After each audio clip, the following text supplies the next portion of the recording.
And what I noticed, something that COVID brought into my life, it reminded me of what is important.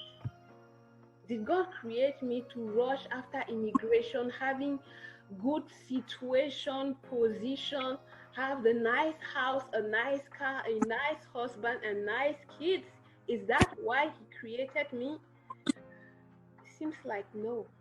One day, working on my computer, I found one of the songs, and I was listening to it, and the songs that I had done with Abika Production. And it was like, this is good stuff. Why didn't we release this? So I tried to call the manager to get in touch to see if something was possible, and still the discussion on the rights and things. And then I fell on these other songs.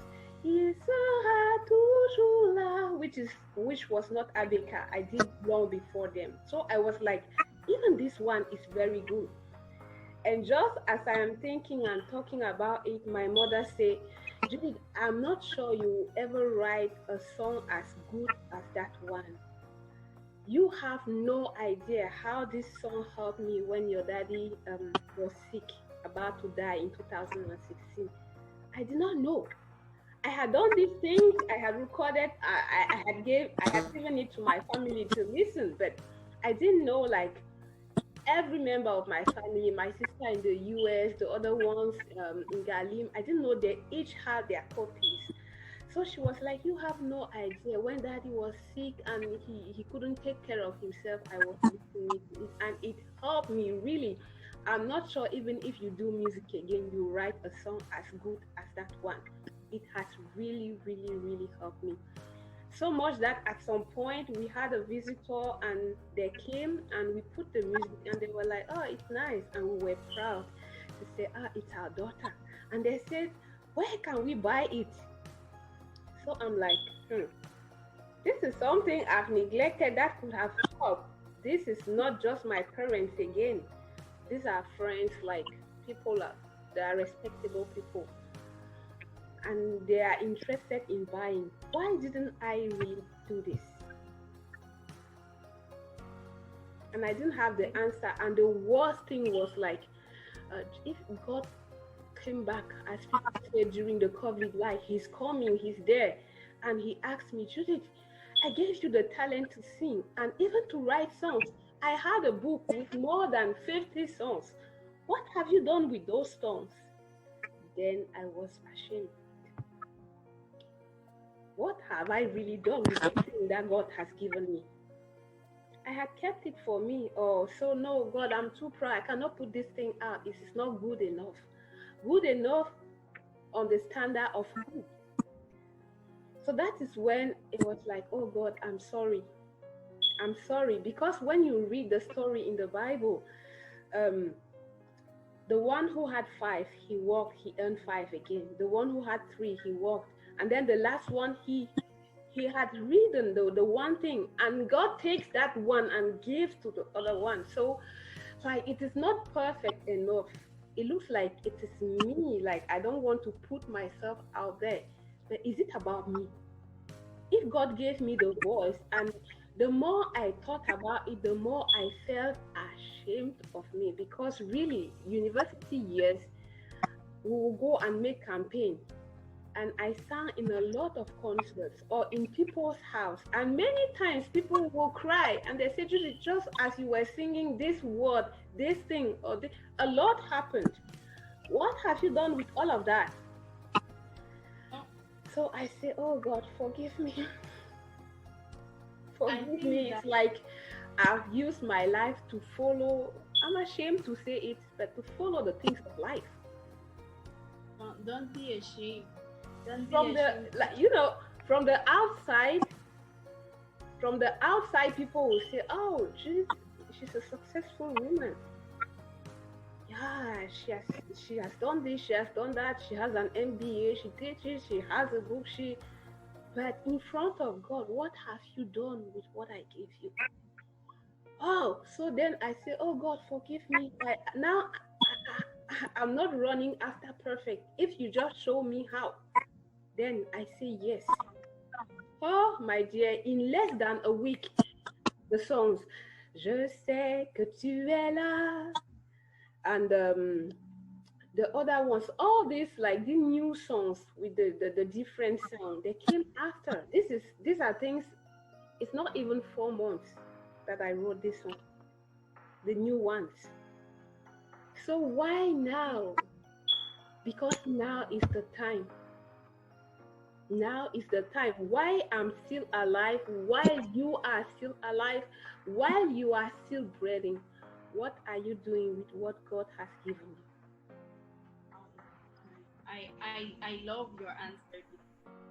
I believe that all like God is an amazing God. Like he is so patient.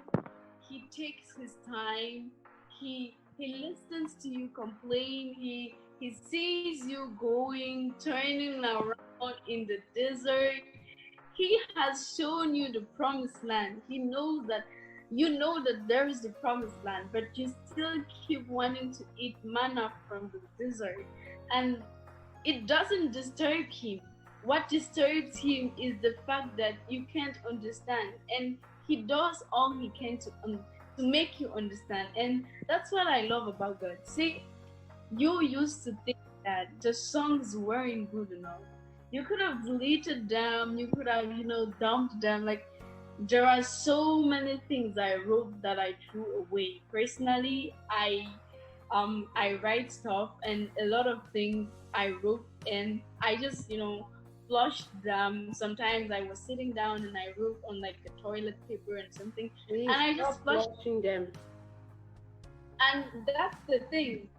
You kept it. And this is something that you must understand, that the Holy Spirit even pushed you to keep it, because he knew that the time would come when you would understand that now is the moment that Judith Glory has to come out and sing for the glory of the Lord. Like, use what given you. That's the thing. And I want to say to anybody that's going to be listening to this, that go out, use what you have received, because that's what will stay. You're going to go. You will go to heaven. You need to minister with what the Lord has given you. Do not hide it, like as you were saying, no deletion again, because you have no idea. In your eyes, it's like, phew. But really, the more I thought about it, like more than 3-5 people just listening to the song. I mean, without music, like when I sing this one, il sera toujours là. Those who are going through tough things, like it has happened once, twice, even when I was in Berlin in 2006. So it is when I start to think about it that to me it's like, oh, maybe it's natural. It feels natural because God has given you that gift and that talent. But he didn't give it just to satisfy you when you're taking your shower, or just for your personal satisfaction. For people out there, there are people who need that song. There are people who listening to that song, they will continue, they will wait, they will continue to hope, or they will stand up and dance. So if you delete, or if you suppress, or if you delay, or if you say, oh, it's not good enough, you are robbing those people from the ministry through that song. So I completely agree with you. Like, anyone watching the video, please, I don't know that thing, that specific thing that God has given you. Now is the time. No more waiting. No more waiting. You don't know. You're not sure if it's not coming tonight. Like, do that thing that he has made you able, skilled, and capable of. And that's why I was also telling you, Diane, please stop deleting. Please share those things. I know the good stuff you write, and it's so deep. Please stop deleting and start thinking about how you share them to the world. Anyway, you know my point of view about that. So the now is also for you. And now you see, as I told him, Lord, if you show me how,